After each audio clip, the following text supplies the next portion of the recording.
Welcome back to the channel, everybody. Thank you so much for joining me and allowing me to continue to be your daily advocate. If you're new here or you're not subscribed for any reason, please do me a huge favor and hit the subscribe button. Thank you to all of you who have been watching and following me for so long. It truly means a lot, and I'm glad that I can be this person. 2.45% on the crypto market this morning. Bitcoin 44,000 plus and strong, by the way.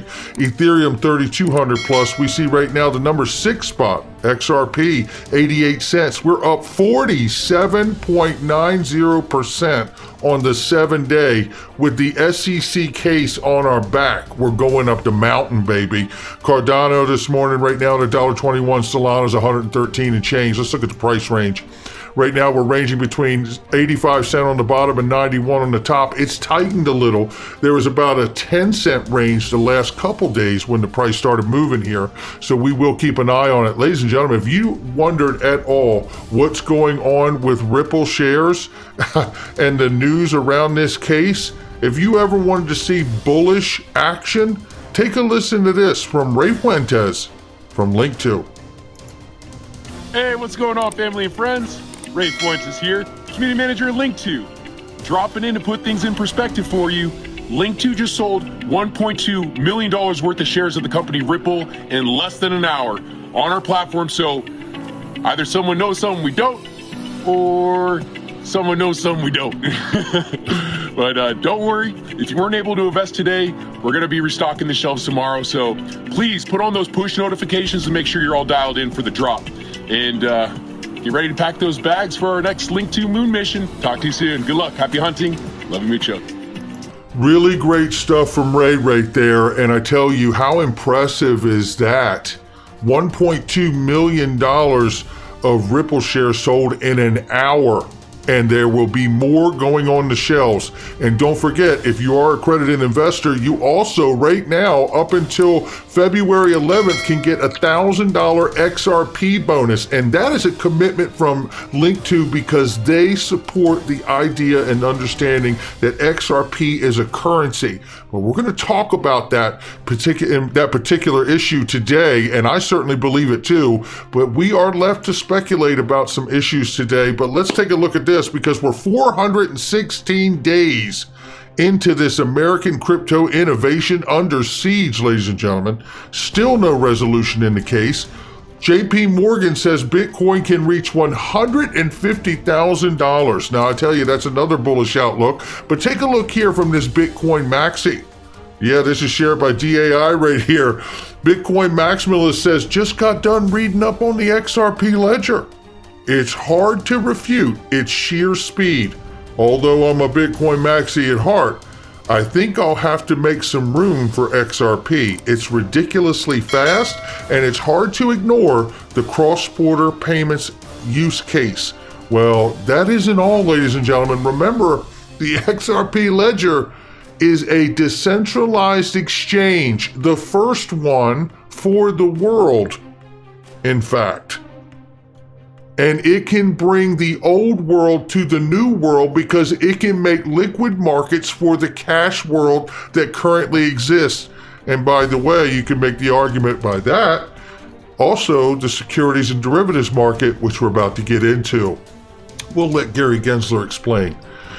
Russia proposes crypto regulation that would allow banks to operate as intermediaries between users and crypto exchanges. Now, I'm not going to play this clip here, but Naomi Brockwell makes the point that we've made here. You know, putting all of this power for regulating crypto and stablecoins into the bank's hands and taking it out of fintech's hands is not bringing some kind of anointed oversight to this space. We know banks deal with money laundering and get caught doing it all the time. And manipulating markets, need I say more, JP Morgan in the metals market and the US Treasuries market. But you know, take a look at this. All of this is going to get sorted out one way or another. We may like how it all shakes out. We may like half of it, some of it, little, a lot of it, whatever. But this is one part I can tell you I think we all like, and it's BlackRock, the world's largest asset manager with $10 trillion in assets under management, to offer crypto trading. I said here, and right before the world finds out at the Super Bowl, I'm sure it's nothing. right?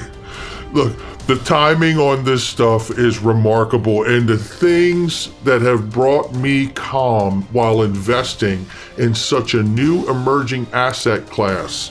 Seeing companies like this continue to move forward with the lack of clarity happening through regulation is absolutely inspiring to me, and I find it to be bullish, right, as an investor, and it just makes me keep going because they are.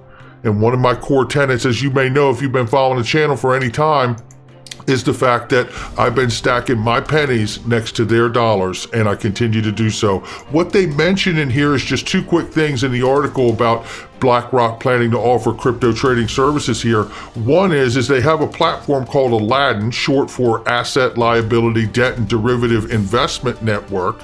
The asset manager's integrated investment management platform timetable for unveiling the service is still unclear. BlackRock declined to comment. I guess so. They don't want to speak out ahead of the regulation, but they want everything in place so it will be ready when regulation is here. And I want to have my nets in the water when that happens too. Right here it says a second person with knowledge of plans said BlackRock was looking to get its hands on outright crypto, and was looking at providers in the space. A third person referred to a group of approximately 20 or so inside BlackRock that is evaluating crypto, adding they all see the flow that everyone else is getting and want to start making some money from this. And look, this has been the situation. Banks, huge investment firms, and things of this nature have been watching for more than a decade now. Everyone make billions of dollars in the crypto space, and now they want to do it too. And it's coming. It's coming. This is coming too. Matter of fact, this has already came. This is a Ripple Sir reply regarding the SEC's motion to strike the fair notice defense, or a fair notice affirmative defense. And I'm just going to give you a couple pieces of this because I'm sure that we will get something from John Deaton and Jeremy Hogan on all of this. But I just want to highlight very quickly here that basically the Sir reply is pointing out in this that the SEC is misleading characterization of its prior enforcement actions by bringing up 75 different cases. They're referencing 75 different cases that they've done in the past with the SEC, and it goes on here to say that the more than 75 cases that the SEC now attempts to rely on support Ripple's point, not the SEC, not one of those cases alleged a violation of Section 5's registration requirements for sale of digital assets outside the context of an ICO. It goes on to break down, in fact, of those 75 referenced, and I think I can find it very quickly here for you.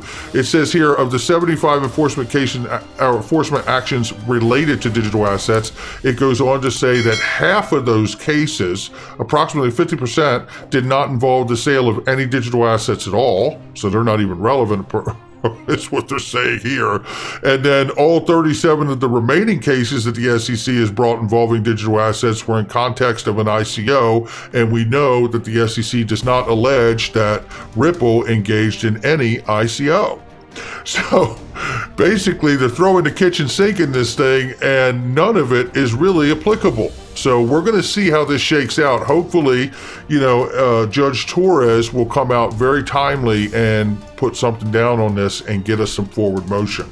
Speaking of forward motion, Susan Friedman here says today's hearing with the Senate AG was a clear indication that both sides of the aisle are interested in crypto, looking to collaborate on fostering innovation, protecting consumers, starting with the opening statements from different senators.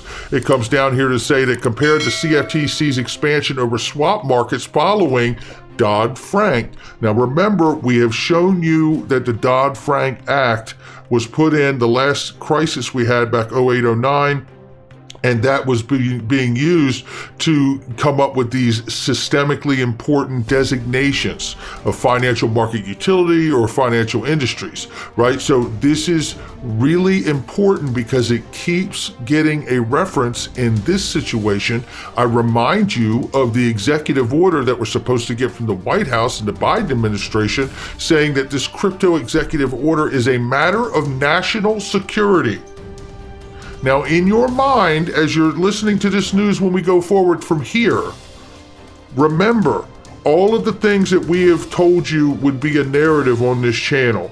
The cyber attack on the largest oil producer in the United States, the largest meat producer, one of the largest IT companies, and I believe insurance companies as well. We have seen so many cyber attacks. Remember the GameStop issue and what they made of that? That the markets were vulnerable and antiquated. All of this points to that, and that something has to be replaced. The market infrastructure needs to be replaced. So keep this in mind as we move through, because I've got a new clip for you to hear from Gary Gensler and other chairpersons at the SEC voting unanimously to move forward with same-day settlement, and the acceleration being brought on by distributed ledger technology.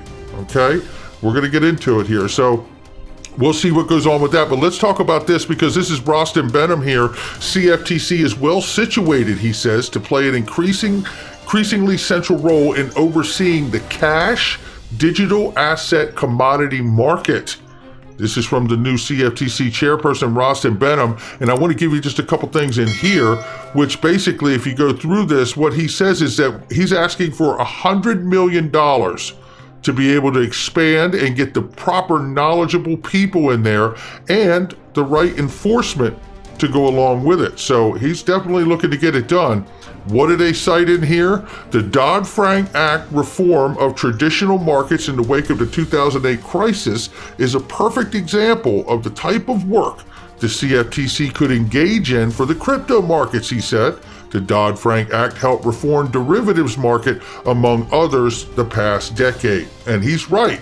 And again, I remind you, the Dodd-Frank Act allows them at the Treasury to come in, which is FSOC, the Financial Stability Oversight Council, FSOC, non-bank designations, which would be something like a Ripple company or RippleNet Enterprise, non-bank, but very important to the financial stability if you're going to replace this antiquated, vulnerable market infrastructure with something new like the XRP Ledger, which is a decentralized exchange to the world. So, think it's crazy? Well, think it's crazy, because I'll tell you something. I'm going to pound the ground on it because I think it's actually got a lot of validity to it. Looking right here, it shows the clearinghouses, the CLS Bank International, Chicago Mercantile Exchange, one of the largest derivative selling of the futures markets, right? Depository Trust Company, 1.6 quadrillion, and so on and so on and so on. Now, let's take a look at this. Mr. Intuitive, Trummers only. Which digital asset can help with shorter settlement times? Because make no mistake about it, and I agree, I think it's XRP, and I think it's XRP, the XRP Ledger. And make no mistake about it here, that's exactly what they were discussing yesterday, and I do not find it to be an accident at all that this meeting was a public meeting, because of how much pressure the SEC has been getting publicly from crypto Twitter and influencers around the world. They didn't have to do this publicly if they didn't want to. Of course, this Sunshine Act notice, a lot of these Sunshine Act meetings have been private, right? Not this one, because this one discusses shortening the securities transaction settlement cycle, and they go through and they vote on it, and they discuss accelerating settlement securities with DLT, citing some such efforts. And it actually, she says, indeed, some such efforts are already underway. Take a listen to the first few seconds of this, and then I have a new clip for you as well. The ever-increasing pace of advancements in technology, including distributed ledger technology, further shortening the standard settlement cycle in the near future may be both desirable and feasible. Indeed, some such efforts are already underway. Indeed, some such efforts are already underway. The answer to get same-day settlement is distributed ledger technology. Full stop. Okay? Now you're going to hear a little bit of that clip, and then you're going to hear Gary Gensler chime in and talk about the plumbing, right? And then talk about the same-day settlement, how important it is. I put together some new clips in here, and then I'm going to let you see them unanimously vote to move forward on this issue. Take a listen. The advancements in technology, including distributed ledger technology, further shortening the standard settlement cycle in the near future may be both desirable and feasible. Indeed, some such efforts are already underway. Today, we do have those technologies not only to shorten the settlement cycle to 1 day, but also to shorten key elements of what's called the clearing process, that which goes on before. Also, I think rather important, it requires 3 important steps in that clearing process, the back office plumbing process of affirmation, i.e. to fully automate transaction processing. Again, lowering risks in the system. Now, separately, the Commission is also issuing a robust request for comment around areas to consider with respect to potentially achieving same-day net settlement in the future. Net, because it's still netting positions, but possibly moving the money, moving the securities in the evening or end of day. The technology actually exists today, not just for same-day affirmation, confirmation, and allocations, but even for same-day settlement. How do commissioners vote on the division's recommendations to amend the Securities Exchange Act on clearing and settling? Yes. Yes. Yes. Yes, the recommendation is approved unanimously.